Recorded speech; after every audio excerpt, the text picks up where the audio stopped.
all the inputs that are, you know, and the changes and the variations that are happening in our lives all the time, both working freelance and parenting and managing different careers and different desires, and whether we are doing more dance than music or more music than dance, or with this band or that group or taking this gig or whatever, all of that, it turns me on, you know, it makes me feel very satisfied.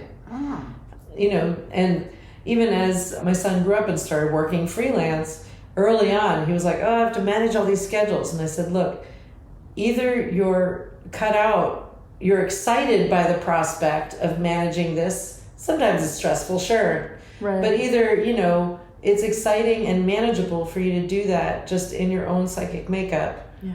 Or if it's going to drive you crazy, get a regular job. Yeah. Right. You know, just get a set. Some people don't like the unknown and don't feel like that they can make it work. And honestly, I am shocked that we have. But Keith also, he for many years has had a nonprofit, and he has worked on producing bigger things through the nonprofit. And just by having a nonprofit and having ensembles in there, you know, that's a little bit of a foundation that holds that together.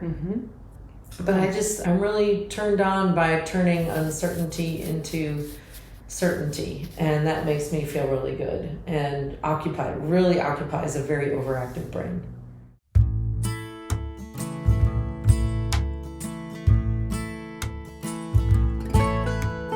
People, are you ready? People, are you ready? People, are you ready? And don't you wanna go? And we'll all go together. We'll all go together, children, and see them walking down by the water with a rainbow around their shoulders. Sisters, are you ready? Sisters, are you ready? Sisters, are you ready? And don't you wanna go? And we'll all go together. We'll all go together, children, and see them walking down by the water with a rainbow round their shoulders. Brothers, are you ready? Brothers, are you ready? Listen to this next Agile Vocalist episode. Agile Vocalist is a podcast and blog about sound and the performing arts with a California connection. Banjo player, singer, songwriter, percussive dancer, choreographer, and square dance scholar, Evie Ladin has always been surrounded by music. Though entrenched in traditional cultural arts of Appalachia, her home was in New York City, Baltimore, and now Oakland, in cities and not mountains. Evie's performances, recordings, and teaching reconnect Appalachian music and dance with other African diaspora traditions and have been heard from A Prairie Home Companion to Lincoln Center, from Hardly Strictly Bluegrass to Celtic Connections. Evie tours internationally with Keith Terry and her Evie Ladin Band, and she has produced numerous albums and instructional DVDs. You ready? And don't you wanna go? And we'll all go together. We'll all go together, children. In your materials, you talk about how you were, you know, sort of steeped in the Appalachian tradition, but your cities were New York, Baltimore, and now Oakland. And so, how is it for you, with all these great years under your belt? And as my own aside, I don't prefer typically to interview people who are younger. I want people who are mature and really seasoned and have a great story. How do you, like, I was driving over, I was thinking about Creedence, Clearwater Revival, singing about the bayou. They're from El Cerrito. And so I was thinking about how you present that as, you know, you're steeped in the Appalachian tradition, but also urban in your upbringing. And did that ever feel awkward, or did people ask you, oh, so you must be from West Virginia or whatever?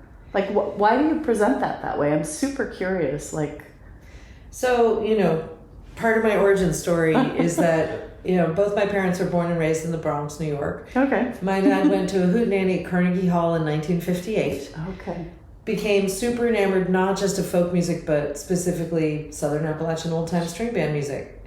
And so he opened our house up to musicians and dancers traveling through.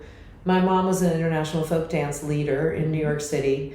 And so she had studied all of these different folk dances and was engaged in getting, facilitating participation in dance traditions. Mm-hmm. So I had banjo lessons at 8 years old. Right. And we had been dancing. Was really bitten by percussive dance and especially clogging. My sister and I made up clogging routines.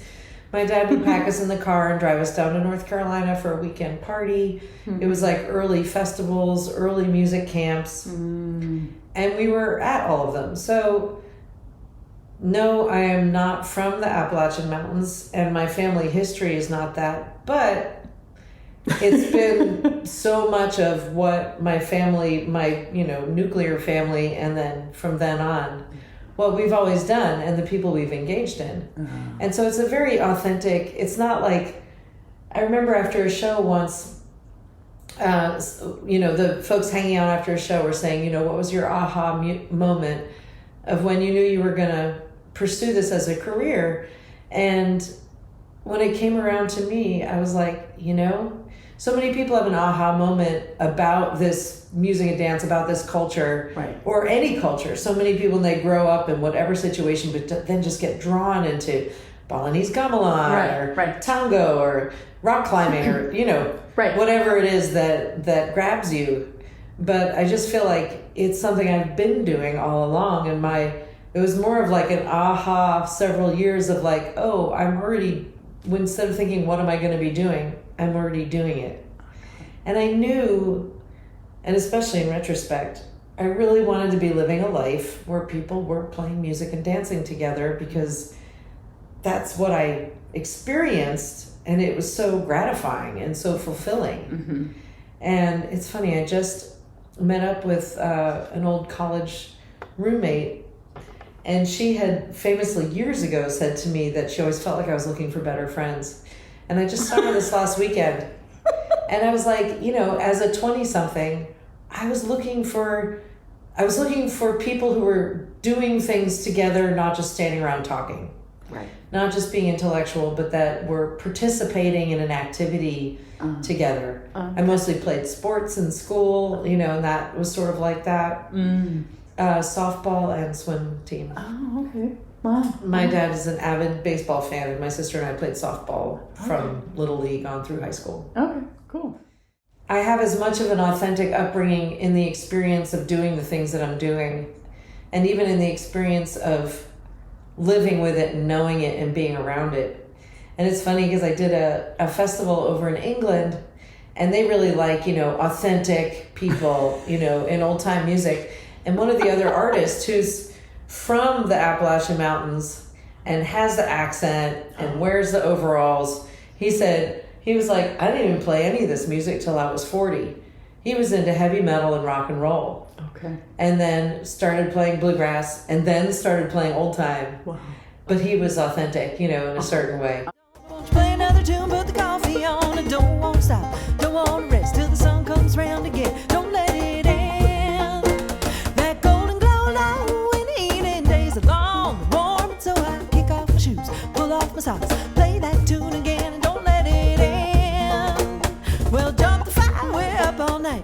Baby's crying, can't sleep, 'cause it's light. The sun won't go down, and ain't no sleep until the sun goes down, and it never goes down, come pouring in till the morning light, right? Jump the fire, we're up all night.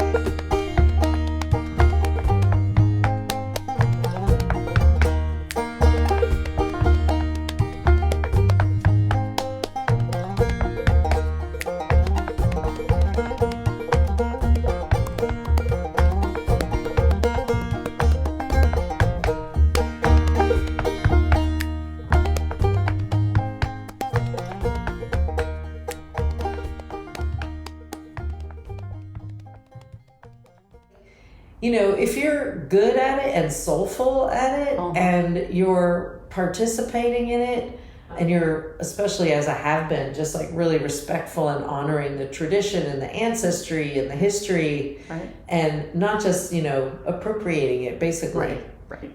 But, really living and breathing it and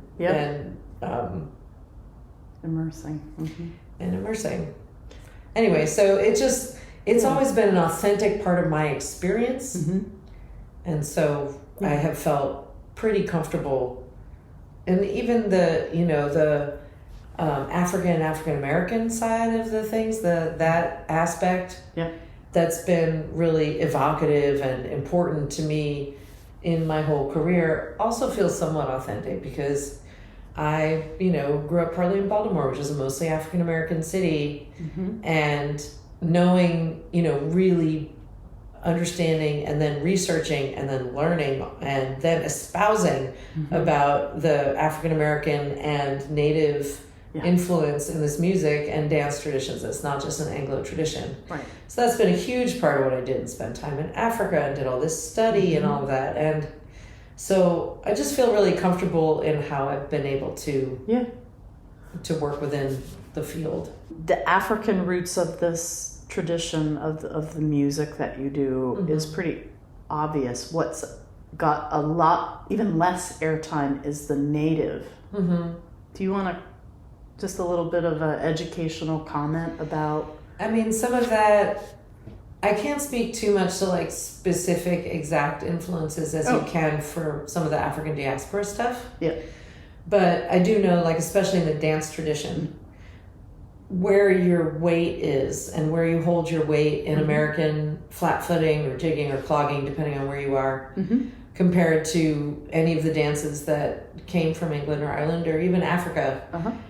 It just has that vibe. There's a pulse, there's a unison vibe. People sing in unison. They beat in this pulse in unison a lot. The dancing is like that. And so I think it's I can see it more clearly in the physical representation of how the traditions evolved than in any other ways. Got it. But I'm not academic about that. Well, I wanted to invite you to start with how you first got involved with the Stairwell Sisters, and I also wanted to kind of have you demystify. As a singer, sadly, I think of stairwells as a great audio space. Absolutely. Which they are, but I think the Stairwell Sisters were more than just audio. You were dance as well. Or not? Was that not true? I mean, I did some dance features with the band, but it was a band. I was in a dance company in the Midwest called Rhythm and Shoes, and I was at the end of my tenure and ready to move to Chicago to study dance more. And the last collaboration we did was with Keith Terry and Crosspulse. And unbeknownst to us, as a surprise, we kind of fell in love. And then he invited me to come out and be a part of his group Crosspulse for this series of gigs that were the first half of the year 2000. And so I said I'd come out and check it out while I had this work. And within a couple months, I'll make a long story short, but basically I tucked into the old time community. And within 2 months or even 6 weeks, all of a sudden, I was introduced to the duo that had been the Stairwell Sisters, and that grew into a quintet. I was teaching clogging at Ashkenaz. I had kind of found my way in the old time scene, which Keith wasn't a part of. Right. So it was me coming to a new city and seeking out the community that I would look for anywhere. So the Stairwell Sisters came after I arrived. And that was really my first band. I did what I do in every city I've moved to, which is I go to a whole bunch of dance classes, primarily a dancer and percussive dancer beforehand. And I didn't really find that avenue so clearly in dance, but like I said, the Stairwell Sisters came together and all of a sudden I was playing a lot more music. And so two of the gals worked together at a CD duplication design service. Remember those? I remember that. And in San Francisco, and they on their breaks would sing in the stairwell. So, and they would sing Hazel and Alice and Carter Family. Oh. And so that was kind of the root of the Stairwell Sisters. I was introduced to them, we got together, and they're like, great, let's be a band. And I was like, oh, okay. And all of a sudden we were the Stairwell Sisters. So And the that band lasted 13 years. Wow. Yeah. And many people missed the show. Stairwell Sisters was at one time or maybe repeatedly on Prairie Home Companion. Yeah, just the one time Which from is the the one time? San Francisco Opera House. Oh, well, that's their bad. Well, we were local guests. It was incredible. It was really great. Yeah. The first time I saw him, darkness fell. Hazel eyes, deep as a well, long as a lifetime, big as the sea. They were looking at me. That was you, dear, on the longest night of the year. All through the springtime, the love in bloom, everything funny and all of it new. Everything glittered, shining like gold, was a sight to behold. That was you, dear, on the longest night of the year. On that longest night, the sun hardly shines. We wake in the dark and the moon's in the pines. But I still remember and I can still hear your voice in my ear. On the longest night of the year.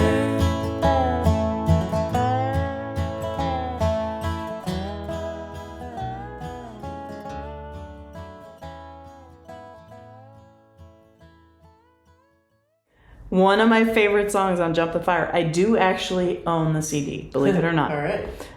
is Have It All. Mm-hmm. And I think that appeals to me because I'm a woman and in this culture, and you are too, and you've done some art around that stuff. I wonder, I get the sense from reading about all that you've done that you've kind of ordered things. And when we spoke before this conversation, you talked about how some of your years were parenting. Mm-hmm. The big question I want to ask and leave it to you to interpret with that context is, how do you manage the harmonies in your life? Maybe it's time to work on dance, time to work on music, time to be a parent. Like, how have you managed that over the decades? Yeah, In a positive way. I mean, Absolutely. Decades are a good thing. I have a very can-do attitude. Okay. My psychology is very suited to freelance work. I really like booking. I like the variety. I studied anthropology in school, and every time I go to work, it's with a new group of people. I work mostly in a folk world, which is amenable to kids. I grew up, my sister and I grew up often being the only kids at events just because we're Gen X and we were really in between generations. We were, 10, 15 years younger than the hippies who were exploring some of this and spreading that music and dance when we were kids.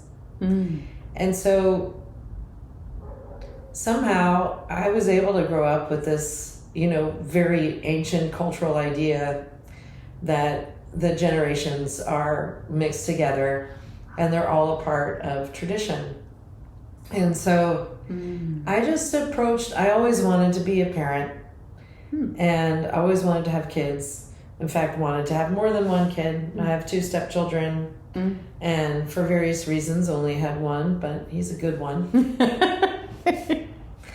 And in the time that we realized we were only going to have one kid, we also became very mobile. And honestly, traveling with a kid opens doors, makes you human, especially internationally. And I don't know, like I had a child who was amenable, which was great. Yeah. You never know how the kid's going to turn out. Right. And I just had this idea that we could make it work. That I could find people to watch him. That it would work out. I don't mind randomly asking people to help out in this way or that way. Oh. People seem to in this community, it really takes a village, and I use the village. And it's not always this easy, and people aren't always set up, just in their makeup to be able to deal with the unknown. Uh-huh. We always had the structure of school. We had school that would let us do independent studies, so we'd do like a long tour in the fall and a long tour in the spring. Wow. And often Keith would go overseas by himself, and I would be home just kind of building my own community here. Mm-hmm. And I just went into it feeling like it should work. That we're not playing nightclubs. Right. We're not mostly in dangerous situations. Right. Occasionally we were. Right. And the folk community worldwide is like, it's cool to have a kid along. Mm. And I don't know, I feel like I am easily bored. And so all the various, all the inputs that are, and the changes and the variations that are happening in our lives all the time, both working freelance and parenting and managing different careers and different desires, and whether we are doing more dance than music or more music than dance, or with this band or that group, or taking this gig or whatever, all of that, it turns me on, it makes me feel very satisfied. Keith also, he for many years has had a nonprofit, and he has worked on producing bigger things through the nonprofit, and just by having a nonprofit and having ensembles in there, that's a little bit of a foundation that holds that together. Mm-hmm. But I'm really turned on by turning uncertainty into certainty, and that makes me feel really good and really occupies a very overactive brain. I love that. I just think that is such a beautiful answer that every parent should hear.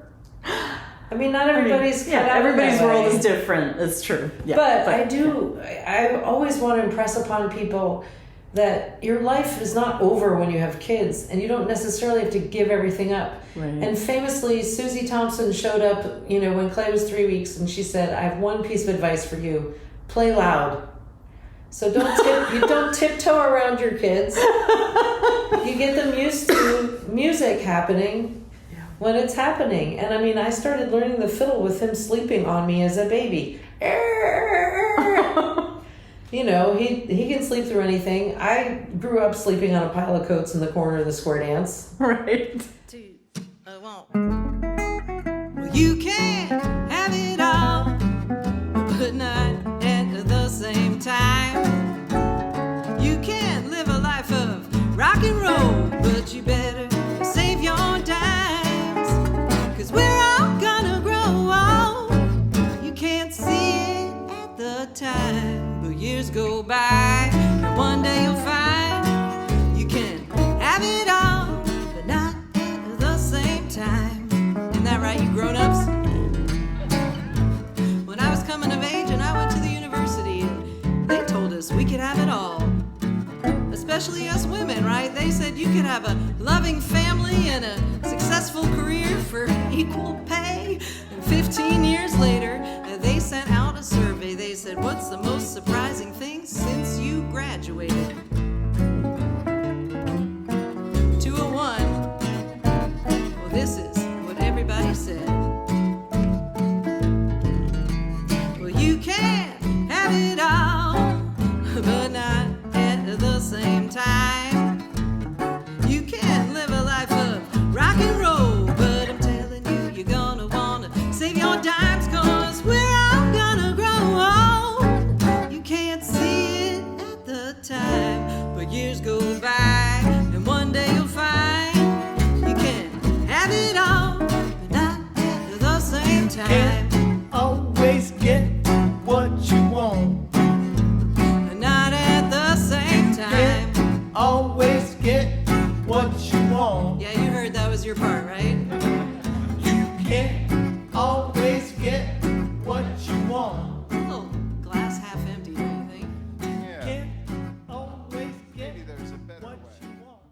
I've told this story before, but when I was 16 at the Ashokan Fiddle and Dance Camp Southern Week, which is actually this week, Stefan Senders, who's now a baker and a banjo player, and he had done ethnomusicology research in Ghana, and he showed up at Ashokan and he showed us these Ghanaian rhythms. And someone else was teaching West African dance. They were unrelated in terms of where in Africa those two things were from, the music and the dance, but this light bulb went off when I was a teenager that the light bulb went off, but eventually realizing how foundational these polyrhythms and this movement and all this stuff. I'd grown up clogging and playing the banjo.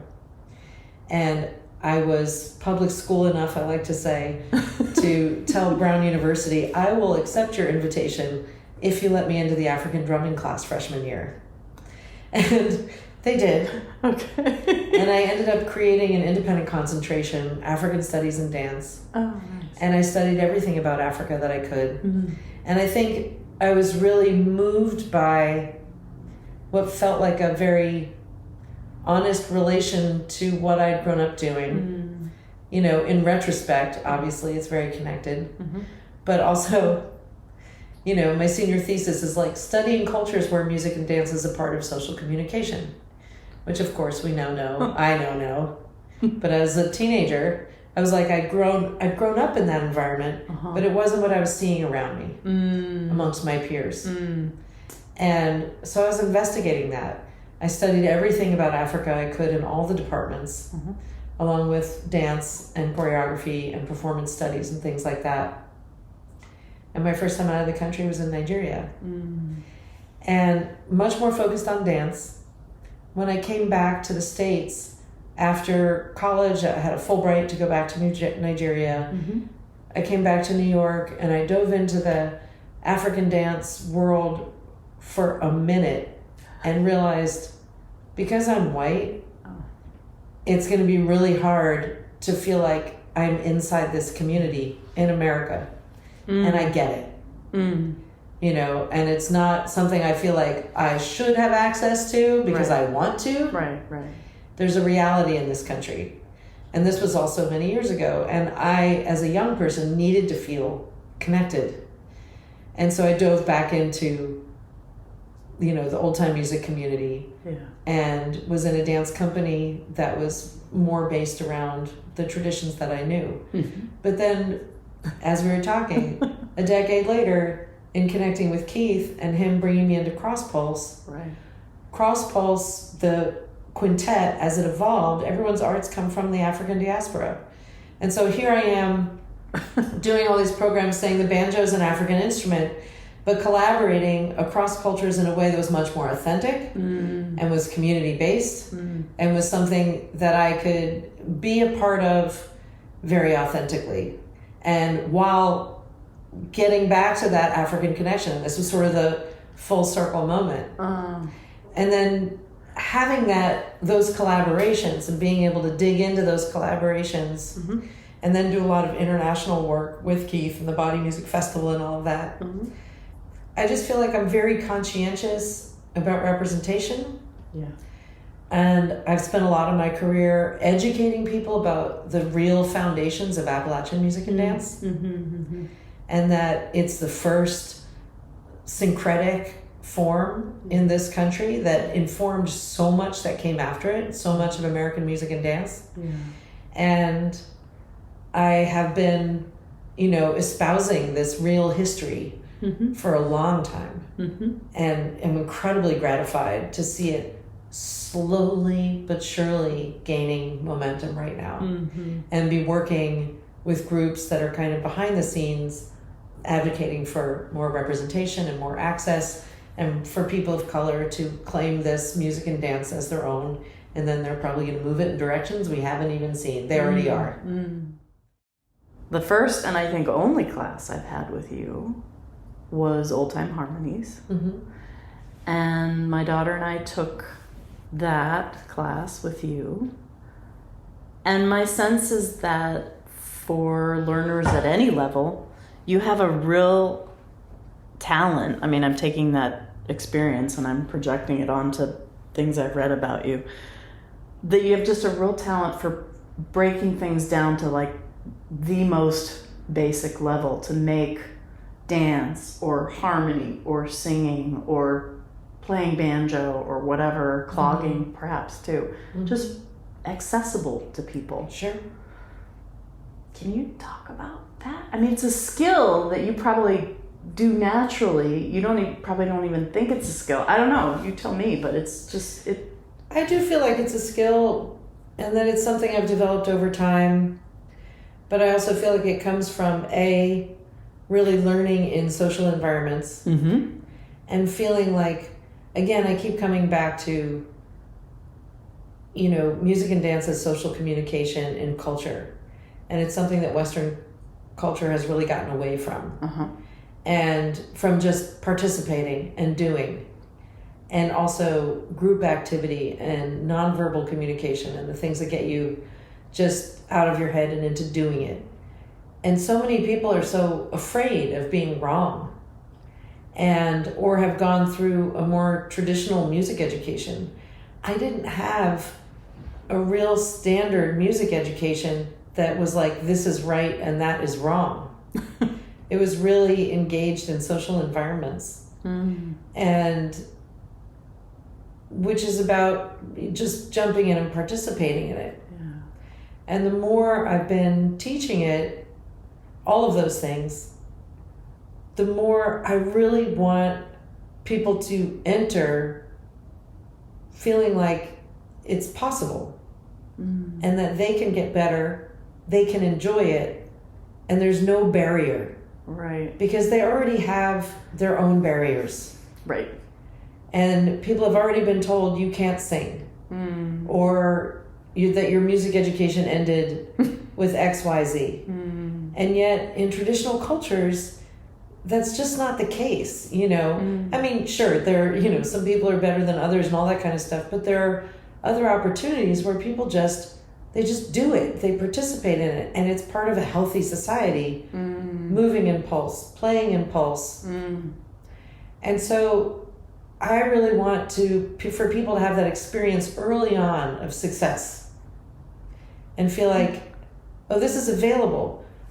All of these like fancy skills that come later on may not be, or may take more work. Right. But here's something you can do right now. When I teach beginning clogging, I do this one step that almost everybody gets right away. And I'm like, good, you're already, halfway there. Yeah. Or you could do just that forever and know more than you did before and enjoy it. Same thing with like bum diddy on clawhammer. That might be as far as you get. You might not develop it that much, but you can then sit in a jam session and play.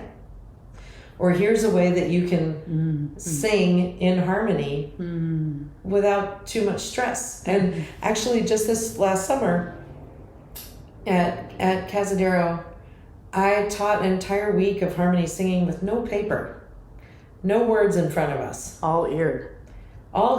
And doing, what I've come to learn are zipper songs, those mother, father, brother, sister songs. Zipper songs, you call them? Yeah, because someone told me. Is that your term? No, it's not my term. Where you just like zip another person. Oh. Or another noun into the song, and you're singing basically the same thing. Church songs, things that you can, or work songs, things you can sing while working that you don't have to learn a whole story. Right. Or a whole bunch of lyrics. And I've been doing that more and more, of just like not even bringing the paper into it, especially if it's a week-long class. There's tons of material like that. And especially since I realized so many people only know music through paper. Whether it's sheet music or words, a score. I forget that most people have only learned music if they have engaged in music before. Mostly have learned music in that way. So being off book right away, developing your ear. I mean, I had to go the other way. When I really wanted to be learning more about music and the system of music and guitar, I found a teacher who was like, you don't know what you're doing. And I was like, I don't. And she said, you just have a great ear. I was like, yes, I do. And so she helped me get over that hump of relying on my ear to knowing more what I was doing until I could combine all of that. And it's so unusual to come at it from that angle. I forget. Any transplants to California in the audience? It's different out here. I've gotten used to it over time. There's some things that are confounding about it.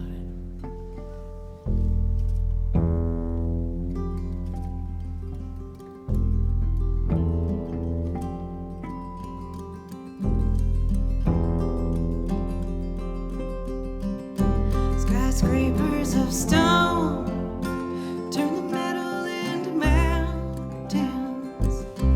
Oh, give me a home that ain't so dang crowded.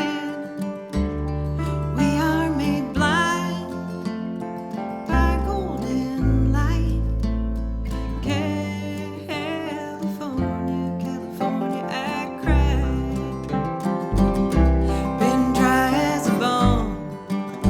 No rain on the horizon. One cigarette out the window, and all of it burns. One giant quake, or the oceans will rise.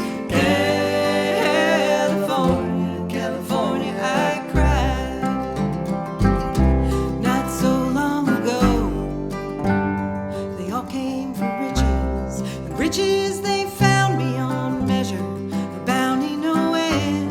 But what is the price to steal paradise? California, California, I cried. Skyscrapers of stone turn the metal into mountains. Oh, give me a home that ain't so damn crowded. We are made blind by golden light.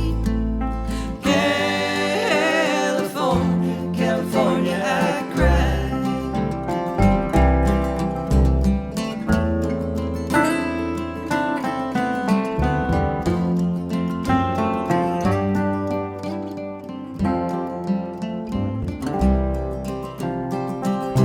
When the money it flows into high rises, up on the hillside they see a far view. But down in the flatlands, we're just trying to get high.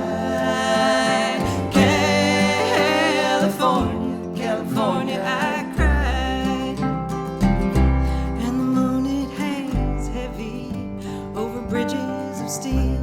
We sit in our cars on our phones, surrounded by cars, suspended in heaven under wide western sky. California, California, I cried. You can sleep out every night, enjoy the life, but to make rent, well, you ain't got the time.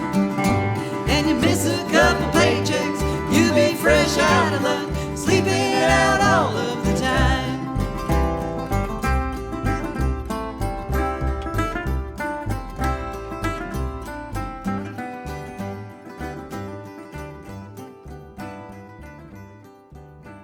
Body music, I love that. That's why I fell in love with someone whose career is as a body musician, and that I have had this avenue for really exploring that in depth as an art form with him, and also in my own way and internationally, and something that it's so hard to tell audiences that they're going to feel so viscerally connected to what's happening, because there's no barrier between what I'm doing and the body that you have. Right.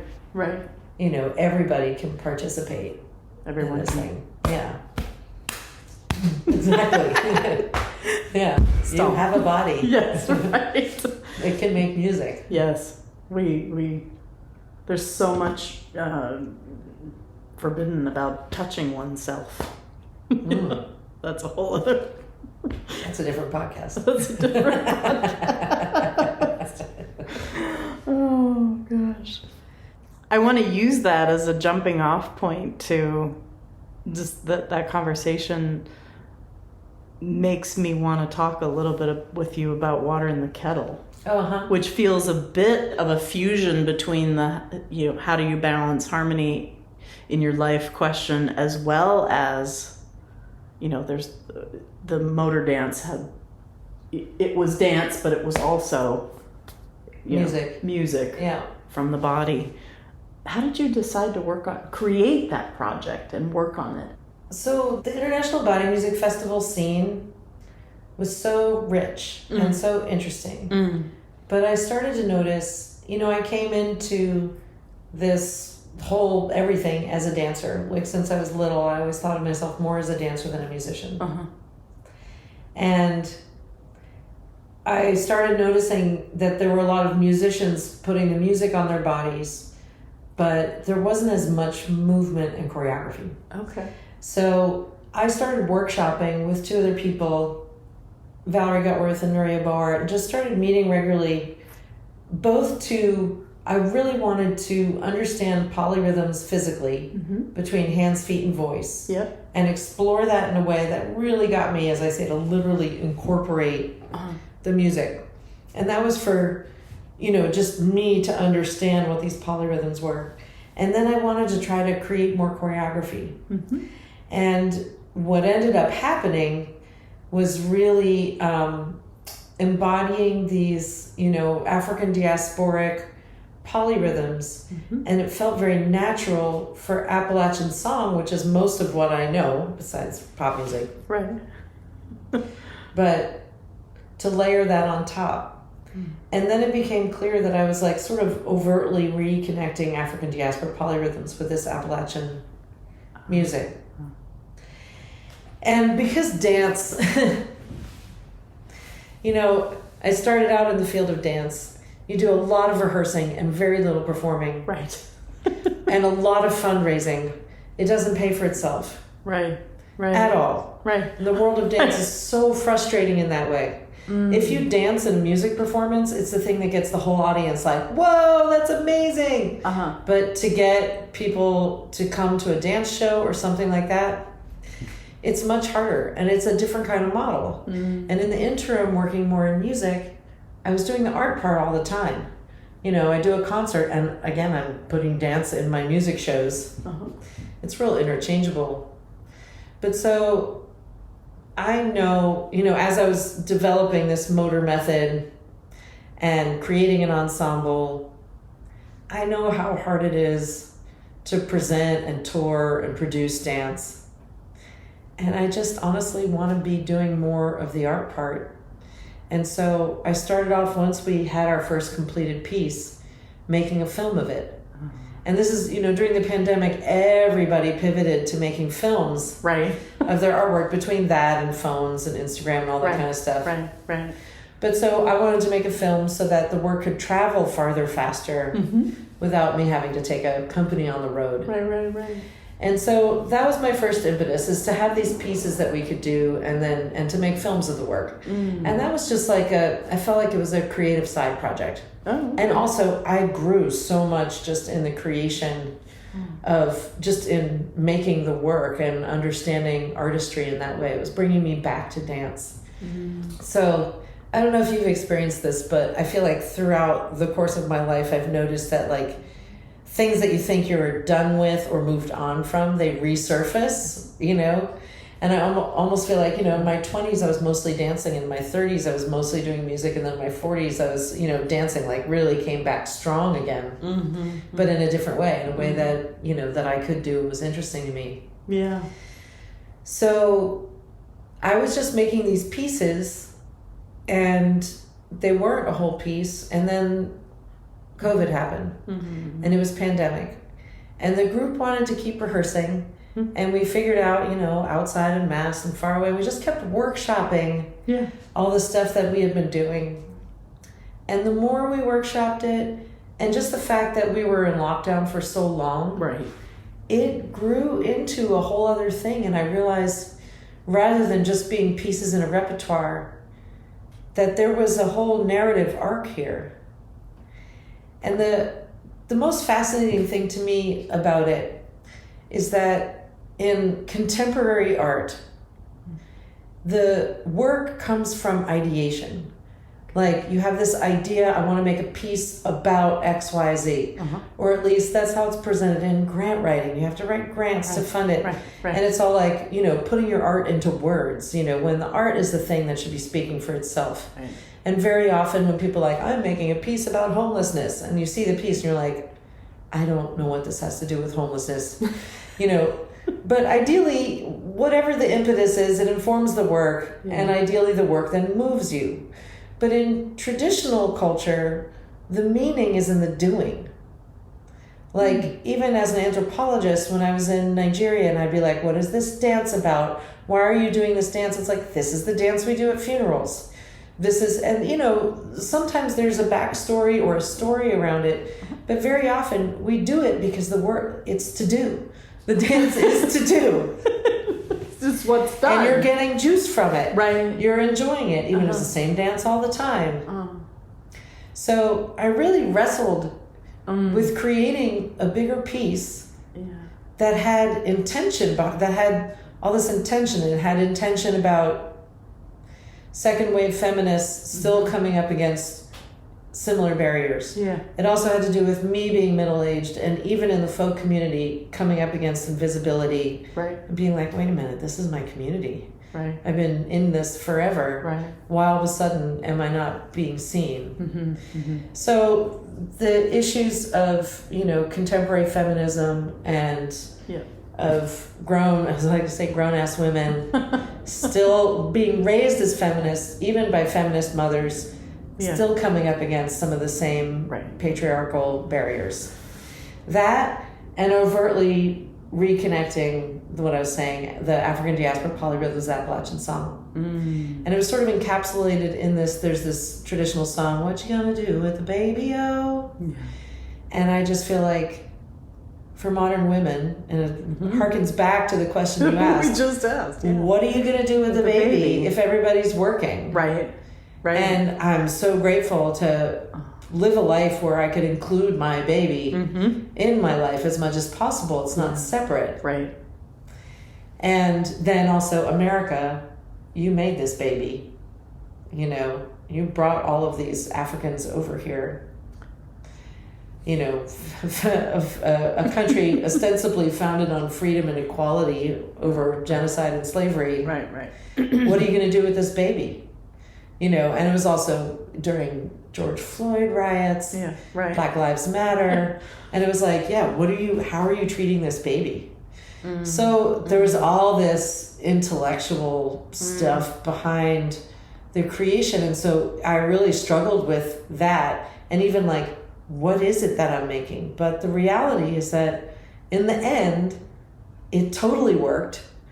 I got 100% positive, incredible feedback because it's unlike anything else out there. It was a body music show. It had a narrative arc. And because it did have this foundational meaning, that was spurring it on, and it worked, it just felt even more powerful to me as an artist.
That was inspiring. Be sure to listen again soon. This is Chromadanic Watt for Agile Vocalist Podcast.